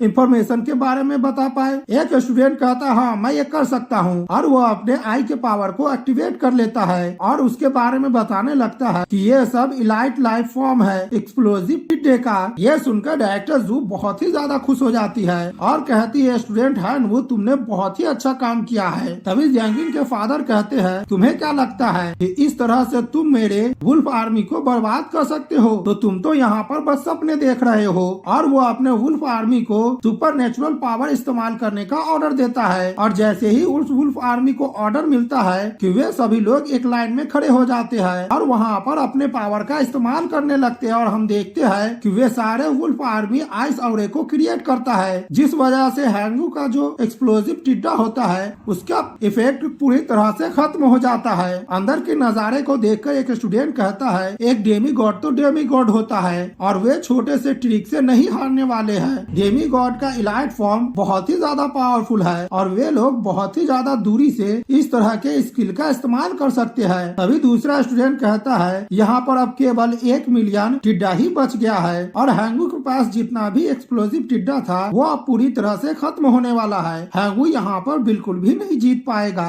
तभी जैंगबिंग के फादर कहते हैं, ठीक है, मैं आज तुम कमीने को दिखाता हूँ कि आखिरकार डिप्रेशन में पड़ना क्या होता है। जब यहाँ पर तुम्हारा डिवाइन कोर पूरी तरह से बर्बाद हो जाएगा उसके बाद तुम्हें स्कूल से एक्सपेल कर दिया जाएगा, उसके बाद तुम्हारी जिंदगी मेरे ही मर्जी पर चलेगी। और वो अपने वुल्फ आर्मी को ऑर्डर देता है कि जाओ जाकर इसके डिवाइन कोर को बर्बाद कर दो। और हम देखते हैं हैंगू वहीं पर खड़ा होता है और सारे वुल्फ आर्मी डिवाइन कोर की तरफ बढ़ जाता है। ये नजारा देखकर टीचर जूबी कहते हैं कि अब सब खत्म हो गया है और वो यहाँ पर बहुत ही ज्यादा उदास दिखने लगती है। तभी एक स्टूडेंट कहता है, तुम लोग सामने देखो, आखिरकार हैंगू के डिवाइन रियम कोर के पास क्या है। हम देखते हैं वो क्रिएचर कोई और नहीं बल्कि ज़ैंगटाई होता है जिसके हाथ में 4 स्वॉर्ड होती है। उस स्वॉर्ड को देखकर स्टूडेंट कहते हैं कि इस क्रिएचर के हाथ में जो स्वॉर्ड है उसको 50 डिवाइन पावर में बेचा जाता है। दूसरा स्टूडेंट कहता है, हाँ, एक शॉट का दाम 50 डिवाइन पावर है और यहाँ पर 4 है तो 200 डिवाइन पावर हुआ। क्या हैंगवू यहाँ पर ऑर्फन नहीं है? आखिरकार वो इतना अमीर कब बन गया है? और यहाँ पर सामने में जो क्रिएचर है उसका कौन सा रेस है? डायरेक्टर जू कहते हैं ये ज़ैंगफेंग क्लैन रेस से है। ज़ैंगफेंग क्लैन रेस का जो लाइफ फॉर्म होता है वो बहुत ही ज्यादा एक्स्ट्राऑर्डिनरी होता है और वो जन से ही बहुत ज्यादा पावरफुल होते हैं। तभी एक स्टूडेंट कहता है तो उससे क्या होता है कि वे लोग यहाँ पर सुपरनेचुरल फॉर्म से ही जन्म लेते हैं, क्योंकि डेमी गॉड के आर्मी में सुपरनेचुरल फॉर्म है जो कि वुल्फ टीम का कैप्टन है। वुल्फ राइडर कैप्टन उसे कुछ समय के लिए ब्लॉक कर देगा और बाकी जितने बचे हुए वुल्फ राइडर है वो जाकर हैंगवू के डिवाइन कोर को बर्बाद कर देगा। उस स्टूडेंट की बातें सुनकर डायरेक्टर वो मन में सोचते हैं लेकिन अगर मैं यहाँ पर ज़ैंगफेंग के इस रेस के बंदे को देखूं तो मुझे ऐसा लग रहा है कि ये एक्स्ट्रा ऑर्डिनरी लाइफ फॉर्म नहीं है बल्कि ये यहाँ पर एक जीनियस हीरोइक लाइफ फॉर्म है जो कि बहुत ही ज्यादा पावरफुल है। इधर हम जैंगपिंग के फादर को देखते हैं। वो जैसे ही जैंगटाई को देखता है तो वो एकदम से चौंक जाता है और घबराते हुए मन में सोचता है मैं यहाँ पर बहुत ही लंबे समय से स्ट्रगल कर रहा हूँ, तब जाके मैं अभी केवल एक ही हीरोइक लाइफ फॉर्म को प्रोड्यूस कर पाया हूँ। लेकिन ये बच्चा अभी सीनियर हाई स्कूल का स्टूडेंट ही है, लेकिन इसने यहाँ और पहले ही हीरोइक लाइफ फॉर्म को बना लिया है। मुझे आज इसे किसी भी हाल में खत्म करना होगा और इसके हीरोइक लाइफ फॉर्म को अपने पास रख लेना होगा, तब मैं और भी ज्यादा पावरफुल बन जाऊंगा। अगर एक बार इसका डिवाइन कोर पूरी तरह से बर्बाद हो जाता है तो इसका हीरोइक लाइफ फॉर्म ज़ैंगफेंग क्लैन का जो बंदा है वो मेरा हो जाएगा। और हम देखते हैं वुल्फ आर्मी ज़ैंगटाई के पास पहुंच जाता है। तभी ज़ैंगटाई अपने चारों स्वॉर्ड से उस वुल्फ आर्मी पर हमला करने लगता है और सारे वुल्फ आर्मी को मारने लगता है और कुछ ही देर में गाजर मूली की तरह वुल्फ आर्मी को काट देता है। तभी हम कैप्टन वुल्फ को देखते हैं, वो अपने मुंह से ठंडे ऑरे को रिलीज करता है जिस वजह से ज़ैंगटाई का पैर बर्फ में जम जाता है और हम देखते हैं बाकी बचा वुल्फ उस पर हमला करने के लिए आगे बढ़ता है। लेकिन ज़ैंगटाई अपने चारों स्वॉर्ड को ऊपर करता है और अपने सारे पावर को इकट्ठा करता है जिस वजह से उसके ऊपर एक गोलाकार ऑरा क्रिएट होने लगता है और हम देखते हैं उससे वो सारे वुल्फ पर हमला कर देता है जिस वजह से वहाँ पर जोरदार धमाका होता है और वहाँ पर बहुत ही बड़ा गड्ढा बन गया होता है। उस हमले को देखकर सारे स्टूडेंट एकदम से चौंक जाते हैं और कहते हैं ओ माय गॉड, ये तो बहुत ही ज्यादा पावरफुल है। और उस धमाके की वजह से सारे वुल्फ आर्मी मर जाते हैं। ये देखकर ज़ैंगमिंग के फादर कहते हैं ये तो बिल्कुल ही नामुमकिन है, मेरी वुल्फ आर्मी पूरी तरह से बर्बाद हो गई है। लेकिन हम देखते हैं वह अपने वुल्फ आर्मी के दूसरे कैप्टन को ऑर्डर देता है कि जल्दी से जाओ और जाकर इसके कोर को बर्बाद कर दो और इसे बिल्कुल भी मत छोड़ना। तभी हम उस नए वुल्फ आर्मी को देखते हैं जो कि एक हीरोइक फॉर्म होता है और वो देखने में बहुत ही ज्यादा पावरफुल लग रहा होता है। तभी हम देखते हैं पीछे से किसी की आवाज आती है कि डेमी गॉड, क्या तुम यहाँ पर अपने प्रॉमिस को तोड़ना चाहते हो? ये सुनकर ज़ैंगमिंग के फादर एकदम से चौंक जाते हैं और हम देखते हैं वहाँ पर स्कूल के हेडमास्टर आ जाते हैं, जिसे देखकर ज़ैंगमिंग के फादर एकदम से चौंक जाते हैं और कहते हैं हेडमास्टर नहीं, मैं ऐसा करने की कभी हिम्मत भी नहीं कर सकता हूँ। और वो अपने वुल्फ आर्मी को ऑर्डर देता है कि वो पीछे की तरफ चला जाए। तभी हम हेडमास्टर को देखते हैं, वो हैंगवू की तरफ देखता है और ज़ैंगटाई की तरफ देखता है। उसे देखते हुए कहता है ये उतना बुरा भी नहीं है। अगला सीन हम कुछ देर बाद का देखते हैं जहाँ पर डायरेक्टर जू कहते हैं स्टूडेंट हैंगवू, तुमने बहुत ही अच्छा काम किया है, लेकिन तुम खुद पर घमंड मत करना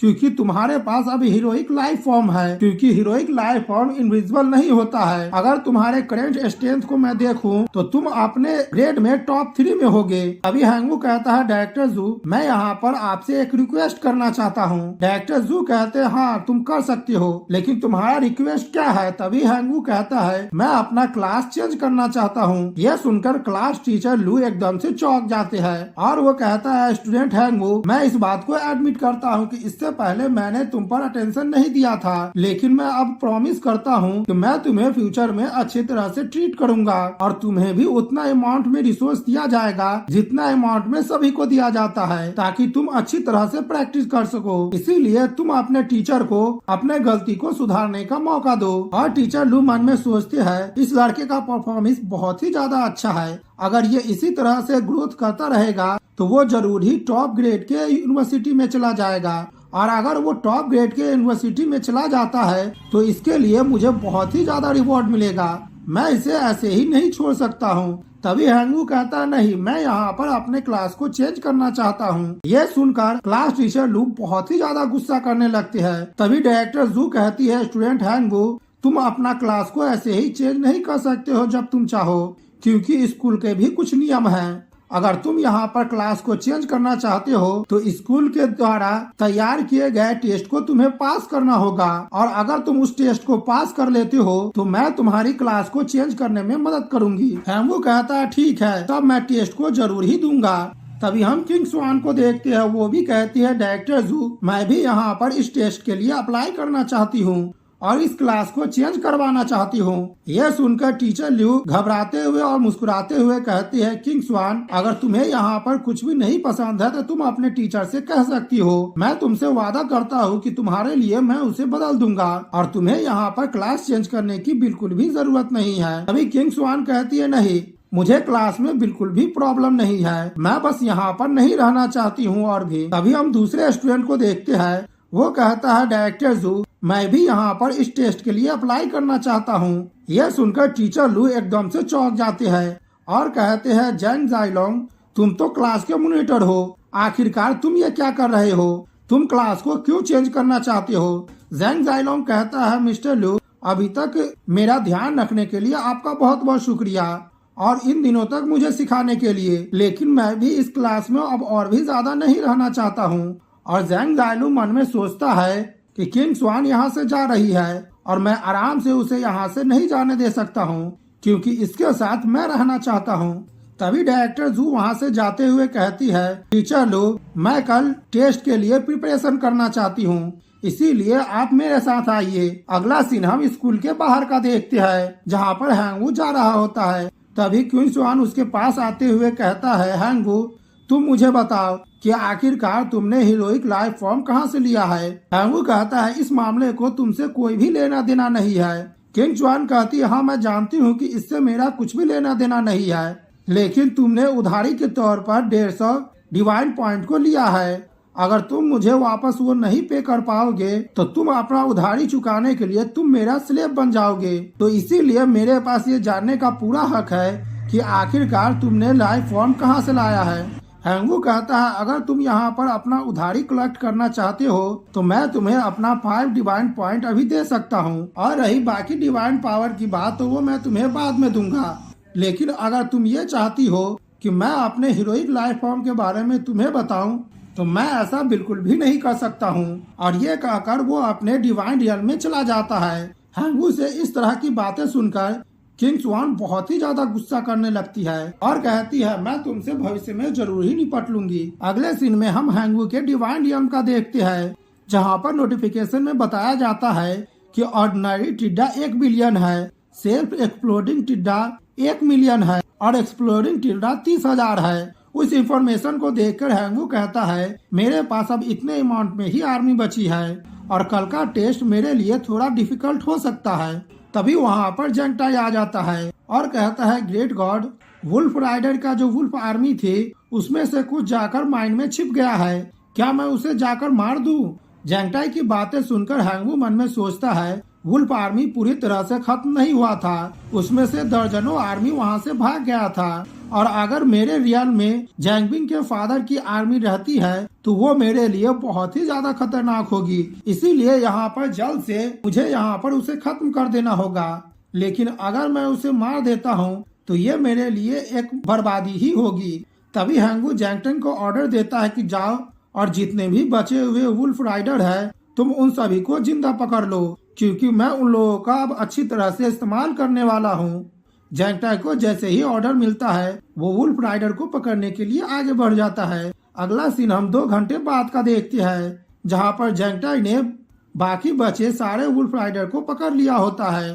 तभी वहाँ पर नोटिफिकेशन आता है कि यहाँ पर नॉर्मल टिड्डा 1 बिलियन है और वुल्फ राइडर 24 है, क्या आप इन सभी को सेक्रीफाइस करना चाहते हैं? हैंगवू कहता है, हाँ। यस पर बटन दबा देता है और हम देखते हैं वहाँ पर जितने भी वुल्फ राइडर होते हैं वो सभी देखते ही देखते सेक्रीफाइस हो जाते हैं। और कुछ देर बाद वहाँ पर रिवॉर्ड आता है, जिसमें पहला ऑप्शन रिवॉर्ड अल्फा मशीन होता है, जो कि एक रोबोट टाइप मशीन होती है, और दूसरे ऑप्शन में लेवल 1 का फर्नेस होता है, जिसका इस्तेमाल करके बहुत सारे इक्विपमेंट को बनाया जा सकता है, जो कि फेस लेवल का इक्विपमेंट होगा। और तीसरा ऑप्शन में वॉच टावर होता है, और वॉच टावर का इस्तेमाल कोई भी दुश्मन हमला करे तो उसे समय रहते देखकर उसके हमले को रोकने के लिए होता है। उन सारे ऑप्शन को देखकर हैंगवू कहता है कि यहाँ पर जो रोबोटिक मशीन है वो बहुत ही ज्यादा अच्छी है, लेकिन मेरा जो आर्मी है वो तो एक मामूली सा टिड्डा है और मेरी आर्मी इसका इस्तेमाल बिल्कुल भी नहीं कर सकती है। और सेम नियम फर्नेस पर भी लागू होता है, क्योंकि कोई भी टिड्डा फॉरगेन भी नहीं कर सकता है। और वॉच टावर का मैं क्या करूँगा? क्या मैं ऊंचाई पर जाकर यहाँ की सारे पर्वतों को देखूंगा? मुझे ऐसा लगता है कि यहाँ पर मुझे जो ऑप्शन मिला है इस बार मेरे लिए वो बिल्कुल भी सुटेबल नहीं है। अभी हैंगवू को कुछ याद आता है और वो कहता है रुको, मेरे पास यहाँ पर कुछ 100 ड्वार्फ भी है जिससे मैंने जैंगपिंग से जीता था। मुझे नहीं पता है कि आखिरकार उनके साथ क्या हुआ है। और हम देखते हैं हैंगवू अपने गॉड्स आई को एक्टिवेट करता है और ड्वार्फ की सिचुएशन को देखने लगता है, जहाँ पर वो देखता है कि सारे ड्वार्फ किसी बिल्डिंग को बना रहे होते हैं। तभी अपने ऊपर बने हुए आई को देखकर वो एक ड्वार्फ कहता है कि गॉड आपका बहुत बहुत शुक्रिया कि आपने हम लोगों को यहाँ पर जिंदगी बख्शी है। तभी हैंगवू कहता है कि जब मैंने इन लोगों को कैप्चर किया था तब मैंने इन लोगों को ऑर्डर दिया था कि वे लोग जाकर माइनिंग करें और उसकी जिंदगी अब मेरी हो गई। और देखकर मुझे ऐसा लग रहा है कि ड्वार्फ का टैलेंट माइनिंग करने के लिए और इक्विपमेंट बनाने के लिए बहुत ही ज्यादा अच्छा होता है, लेकिन जैंगबिंग ने उसे फाइट करने के लिए फोर्स किया था और इसका इस्तेमाल लड़ने के लिए करता था। इन लोगों का टैलेंट इक्विपमेंट को बिल्ड करने के लिए है, तो मैं इसका इस्तेमाल आम रिसोर्स के लिए कर सकता हूँ। और मेरे पास जो अभी ऑप्शन आया है फर्नेस का, मैं इसे इन लोगों के हाथों में सौंप देता हूँ। और हैंगवू इतना कहता ही है कि तभी हम देखते हैं कि ड्वार्फ के पास एक बहुत ही बड़ा फर्नेस आ जाता है और हैंगवू कहता है मैं तुम लोगों को फर्नेस देता हूँ, तो इसीलिए तुम लोग अच्छे इक्विपमेंट को बनाना। सारे ड्वार्फ जैसे ही ये देखते हैं तो वो बहुत ही ज्यादा खुश हो जाते हैं और कहते हैं कि गॉड ने हम लोगों को डिवाइन गिफ्ट दिया है। अगला सीन हम टीचर मीटिंग का देखते हैं, जहाँ पर टीचर ल्यू कहते हैं सभी लोगों को तो पता ही होगा कि यहाँ पर 3 ऐसे स्टूडेंट हैं, हैंगवू, किंगस्वान और जैंग जाइलोंग, जो कि क्लास चेंज टेस्ट को देना चाहता है। और स्कूल अथॉरिटी ने हम लोगों को ऑर्डर दिया है कि हम लोग इस टेस्ट को ले। मैं ये जानना चाहता हूँ कि बाकी टीचर यहाँ पर क्या सोचते हैं। तभी एक टीचर कहता है कि हम लोग यहाँ पर क्या सोचेंगे, मैं तो यहाँ पर तुम्हें थैंक्स करना चाहता हूँ कि मिस्टर लू ने हम लोगों को गिफ्ट दिया है, क्योंकि स्कूल के टॉप 3 स्टूडेंट अब यहाँ पर अपने क्लास को चेंज करवाना चाहते हैं। सिंपली तौर पर मैं कहूँ तो तुम हम लोगों को गिफ्ट दे रहे हो और इससे हम लोगों को बहुत ही ज्यादा बेनिफिट होगा। टीचर ल्यू कहते हैं मैं यहाँ पर किंगस्वान और जैंग जाइलोंग के बारे में नहीं बात कर रहा हूँ, मैं यहाँ पर हैंगवू के टेस्ट के बारे में बात कर रहा हूँ कि मैं उसके टेस्ट को हाई लेवल पर बढ़ाना चाहता हूँ, क्योंकि वो एक ऐसा स्टूडेंट है जो अपने टीचर को रिस्पेक्ट नहीं देता है, तो हम लोगों को उसे पनिशमेंट देनी चाहिए। मेरा नाम लू है और मैंने इससे पहले तुम लोगों को परेशान नहीं किया है, तो मेरी खातिर तुम लोग मेरा साथ दो। जितने भी टीचर है तुम लोग इस बात से एग्री करते हो? सारे टीचर कहते हैं कि हाँ मैं तुम्हारे बातों से एग्री करता हूँ, मैं तुम्हारे साथ हूँ, हमें वैसे स्टूडेंट को सबक सिखाना चाहिए। और हम टीचर लू को देखते हैं, वो अपने मन में सोचता है कि हैंगवू के क्लास चेंज करने के कारण कल डायरेक्टर जू ने मुझे बहुत ही भला बुरा सुनाया और इस सेमेस्टर की मेरी सैलरी भी कट हो गई। हैंगवू तुम बस इंतजार करो और देखो कि मैं तुम्हें कितना अच्छा सबक सिखाता हूँ। अगला सीन हम कल का देखते हैं, जहाँ पर टीचर ल्यू क्लास में आते हैं और 3 कार्ड आगे की तरफ बढ़ाते हुए कहते हैं कि ये रहा तुम लोगों का टेस्ट, तुम लोगों का टेस्ट इसी तरह से ही होगा। हम देखते हैं जैंग जाइलोंग और किंगस्वान अपने अपने कार्ड को ले लेती है, जिसका टेस्ट लेवल 1 का ही होता है। लेकिन हैंगवू जैसे ही अपने कार्ड को देखता है तो वो एकदम से चौंक जाता है, क्योंकि उसका टेस्ट लेवल 10 का होता है, जिसमें 10,000 दुश्मनों से अपने आप को बचाना है। तभी डायरेक्टर जू टीचर ल्यू से कहती है टीचर ल्यू क्या आपने हैंगवू को जो टेस्ट दिया है उसके बारे में अच्छी तरह से सोच लिया है ना? टीचर ल्यू कहती है हाँ, यह डिसीजन केवल मेरे अकेले का ही नहीं है बल्कि सारे क्लासरूम टीचर का है।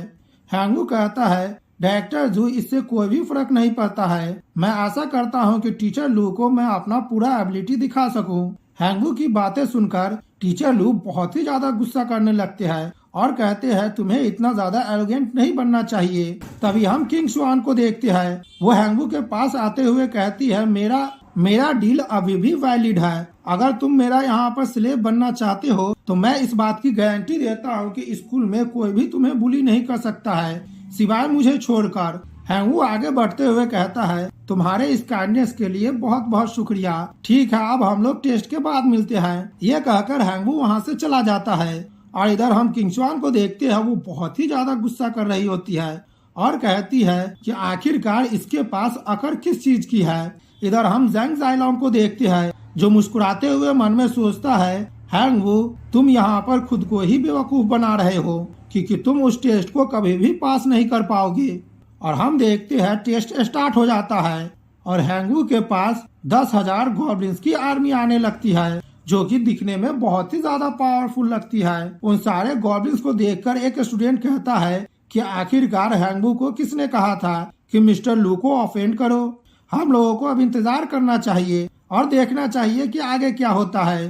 तभी दूसरा स्टूडेंट कहता है हाँ, हैंगवू का टेस्ट सबसे ज्यादा डिफिकल्ट है। अपने सामने इतनी बड़ी आर्मी को देखकर हैंगवू भी बहुत ज्यादा घबराने लगता है और कहता है ये कमीना लू ये यहाँ पर इंसान कहलाने के बिल्कुल भी लायक नहीं है। यहाँ पर तो बहुत सारे फायर रेजिस्टेंस गॉब्लिन है।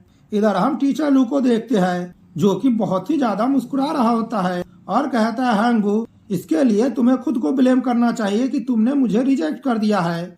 यहाँ पर अब 10,000 रेड गॉब्लिन्स है जो कि तुम्हारे डिवाइन रियम कोर को बर्बाद करने के लिए काफी है। तभी दूसरा टीचर कहता है टीचर लू आपका बदला लेने के लिए आपको बहुत बहुत शुक्रिया।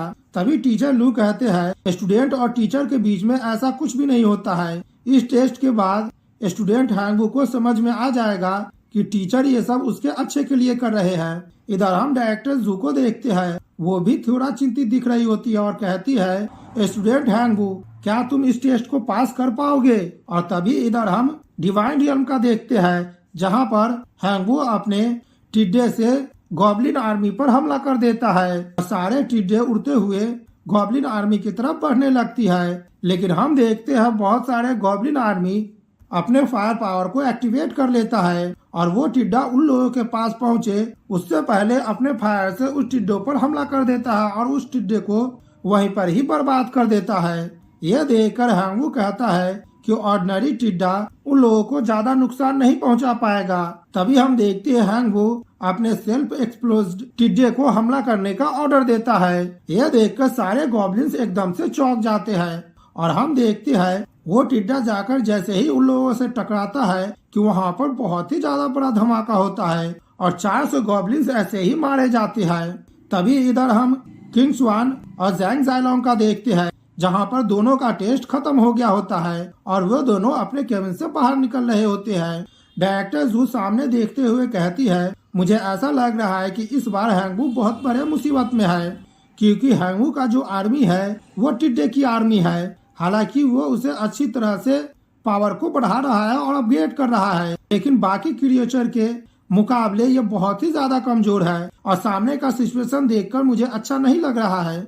इधर हम हैंगवू को देखते हैं वो अपने एक्सप्लोजिव टिड्डे को आगे बढ़ने के लिए कहता है और सारे टिड्डे आगे बढ़कर गॉब्लिन पर हमला करता है और इस बार 3,000 गॉब्लिन को मार देता है। और हम देखते हैं गॉब्लिन की संख्या बहुत ही ज्यादा होती है और बचे हुए गॉब्लिन्स हैंगवू के डिवाइन नियम कोर की तरफ बढ़ रहे होते हैं। यह देखकर एक स्टूडेंट घबराते हुए कहता है कि इस बार हैंगवू तो गया, केवल अब उसके पास एक हीरोइक लाइफ फॉर्म ही बचा है जो कि उसका ट्रम्प कार्ड है। लेकिन इससे फर्क नहीं पड़ता है कि उसका हीरोइक लाइफ फॉर्म कितना ज्यादा पावरफुल क्यों ना हो, वो अकेले 6500 गॉब्लिन को नहीं मार सकता है।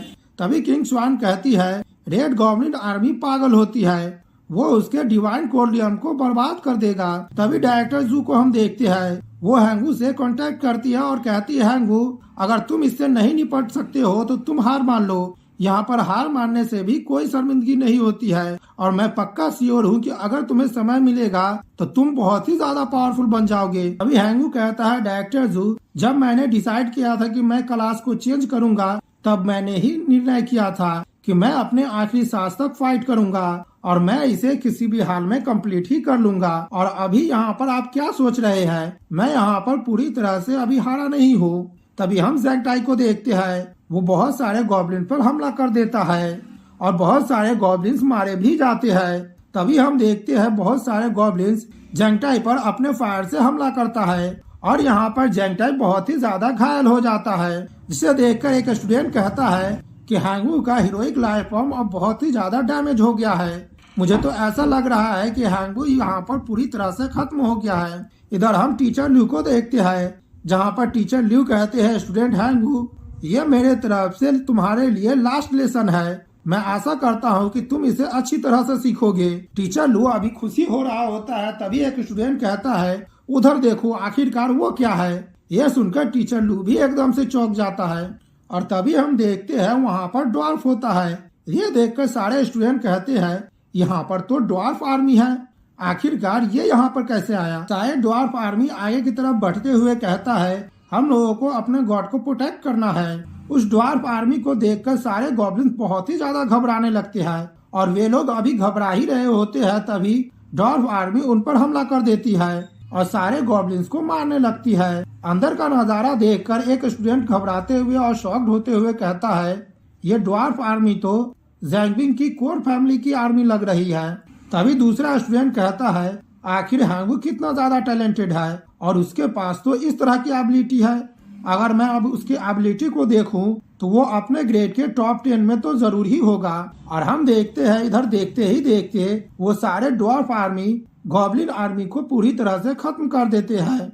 यह देखकर हैंगवू बहुत ही ज्यादा खुश हो जाता है और कहता है कि सभी लोगों ने बहुत ही अच्छा काम किया है। इधर हम डायरेक्टर जू को देखते हैं, वो भी बहुत ही ज्यादा खुश हो जाती है और साथ ही में किंग स्वान भी खुश होती है। इधर हम टीचर लू को देखते हैं, जो अब बहुत ही ज्यादा गुस्सा कर रहे होते हैं। हम कुछ देर बाद का सीन देखते हैं, जहाँ पर हैंगवू बाहर आ जाता है और सारे टीचर उन लोगों को कह रहे होते हैं कि सभी लोग मेरे क्लास में आकर ज्वाइन हो जाओ, क्योंकि मेरे पास बहुत ही अच्छा रिसोर्स है और मैं तुम लोगों के आर्मी के पावर को और भी ज्यादा अच्छी तरह से बढ़वा सकता हूँ। तभी हम जंग जाइलोंग को देखते हैं, वो किंग स्वान को देखते हुए अपने मन में सोचता है, किंग स्वान तुम जिधर भी जाओगी मैं भी उधर ही जाऊंगा। तभी हैंगवू कहता है, डायरेक्टर जू, क्या मैं पूछ सकता हूँ कि मेरा टेस्ट इतना ज्यादा डिफिकल्ट क्यों था। तभी टीचर जू कहते हैं कि टेस्ट का डिफिकल्टी सुनिश्चित करने का काम सारे क्लासरूम टीचर का था। तभी हैंगवू कहता है, क्या मैं देख सकता हूँ कि आखिर किन लोगों ने वोट किया था। डायरेक्टर जू कहते हैं, हाँ क्यों नहीं। और हम देखते हैं वो उस फाइल को हैंगवू को दे देते हैं। यह देखकर सारे टीचर बहुत ही ज्यादा शॉक्ड हो जाते हैं और एक टीचर कहता है कि हम लोगों को मिस्टर लू की मदद नहीं करनी चाहिए और वो मिस्टर लू पर बहुत ही ज्यादा गुस्सा करने लगते हैं। तभी हम दो टीचर को देखते हैं जो उसमें वोट नहीं दिए होते हैं। हैंगवू उसके पास जाते हुए कहता है, टीचर आपका बहुत बहुत शुक्रिया कि मेरे खिलाफ आप लोगों ने वोट नहीं दिया है। अगर मैं आपके क्लास को ज्वाइन करूंगा तो मुझे क्या ऑफर मिलेगा। तभी एक टीचर कहता है, मिस्टर हैंगवू, मैंने यहाँ पर तुम्हारे ड्वार्फ आर्मी की एबिलिटी देखी है। अगर तुम मेरे क्लास में ज्वाइन होते हो तो मैं तुम्हारे ड्वार्फ आर्मी के पावर को बढ़वाने में बहुत ही ज्यादा मदद करूंगा और अगर इतनी पावरफुल टीम तुम्हारे पास होगी तो तुम टॉप 10 ग्रेड में जरूर ही होगे और इसकी बदौलत तुम भविष्य में टॉप यूनिवर्सिटी में जा सकते हो। तभी दूसरा टीचर कहता है कि यहाँ पर अपने कोर आर्मी को बढ़ाना सबसे ज्यादा जरूरी होता है। हालांकि मेरे पास कुछ ही रिसोर्स है, लेकिन तुम्हारे कीड़े के लिए बहुत ही ज्यादा अच्छे हैं। अगर तुम मेरे क्लास को ज्वाइन करते हो तो मैं तुम्हारे टिड्डे के लिए एक नया लाइफ फॉर्म बनाने में तुम्हारी मदद करूंगा। तभी हैंगवू कहता है, मिस्टर टाइवन, मैं आपके क्लास को ज्वाइन कर रहा हूँ। तभी किंग स्वान कहती है, ठीक है टीचर टाइवन, मैं भी आपके क्लास को ही ज्वाइन करूंगी। तभी जैंग टाइलोंग कहता है, मिस्टर टाइवन, तब तो मैं भी आपके क्लास को ही ज्वाइन करूंगा। उन तीनों की बातें सुनकर मिस्टर टाइवन बहुत ही ज्यादा खुश हो जाता है और अपने मन में सोचता है, इस साल में टीचर को जो रिवॉर्ड मिलने वाला है, मुझे ऐसा लगता है कि वो बहुत ही ज्यादा अच्छा है और अभी का मेरा सिचुएशन देखा जाए तो मैं बहुत ही ज्यादा एडवांटेज में हूँ। और वो कहते हैं, ठीक है सभी लोग मेरे क्लास में आ जाओ। और वो 3 कार्ड देते हुए कहते हैं कि ये टीचर की तरफ से तुम्हारे लिए गिफ्ट है कि तुम मेरे क्लास में इंटर हो रहे हो। और हैंगवू जैसे ही उस कार्ड को देखता है तो उस कार्ड को देखकर वो बहुत ही ज्यादा खुश हो जाता है और कहता है, क्या ये तो कंस्ट्रक्शन कार्ड है जो कि मैं अपने टिड्डे के लिए नेस्ट भी बना सकता हूँ और ये 1 किलोमीटर में होगा और इसकी मदद से मैं 1 साल में और भी ज्यादा अपने कीड़े की आर्मी को बढ़ा सकता हूँ। यह मेरे कीड़े की आर्मी के लिए बहुत ही ज्यादा अच्छी होगी। तभी हैंगू मन में सोचता है कि अगर एक बार मेरे कीड़ों की आर्मी के लिए डिवाइन रियल में नेस्ट एस्टेब्लिश्ड हो जाता है तो मेरा अटैक पावर लेवल 2 हो जाएगा और अगर नेस्ट बन जाता है तो उसके पावर को मैं 2 तरह से इस्तेमाल कर सकता हूँ। पहले तो मैं वहाँ पर एक को और भी ज्यादा बना सकता हूँ और उसके रिप्रोडक्शन का पावर और भी ज्यादा बढ़ जाएगा। और हम देखते हैं ये सोचते हुए हैंगू उस टीचर के सामने झुक जाता है और कहता है, टीचर इसके लिए आपका बहुत बहुत शुक्रिया। मिस्टर टैरवान कहते हैं, तुम्हें यहाँ पर थैंक्स करने की कोई भी जरूरत नहीं है, भविष्य में मैं तुम्हें और भी ज्यादा बेटर रिवॉर्ड दूंगा। तभी डायरेक्टर जू कहती है, टीचर आज का टेस्ट यहाँ पर खत्म होता है, अब यहाँ पर कुछ और भी नहीं है, लेकिन 7 दिनों बाद यहाँ पर सबसे ज्यादा इम्पोर्टेंट जनरल एग्जाम है और इस एग्जाम में जिस क्लास की परफॉर्मेंस सबसे ज्यादा अच्छी होगी उस क्लास को सबसे ज्यादा रिसोर्स मिलेंगे। तो मुझे यहाँ पर तो जरूरत ही नहीं है कि मैं ये बताऊं कि ये एग्जाम कितना ज्यादा इम्पोर्टेंट है, इसीलिए आप लोगों को अब एग्जाम की तैयारी करनी चाहिए। अगला सीन हम हैंगू के डिवाइन रियल्म का देखते हैं, जहाँ पर नोटिफिकेशन आता है कि होस्ट के पास नॉर्मल टिड्डा 2 मिलियन है, सेल्फ एक्सप्लोडिंग टिड्डा 5000 है और एक्सप्लोडिंग टिड्डा 300 है और रेड हार्ट ड्वार्फ 52 है और साथ ही में एक हीरोइक लाइफ भी है। इस इंफॉर्मेशन को देखकर हैंगू कहता है, ये मेरे लिए बहुत ही ज्यादा बुरा हुआ है कि मैं जनरल एग्जाम में इस तरह के ताकत के साथ जाऊंगा, लेकिन मेरे पास अभी भी 7 दिन है और मेरा जो अभी स्ट्रेंथ है मेरे क्लास में सबसे ज्यादा कम है। मैं अब आशा करता हूँ कि मेरी कोर आर्मी जो टिड्डा है वो जल्दी जल्दी रिप्रोडक्शन करे और जल्दी जल्दी अपने आबादी को बढ़ाए।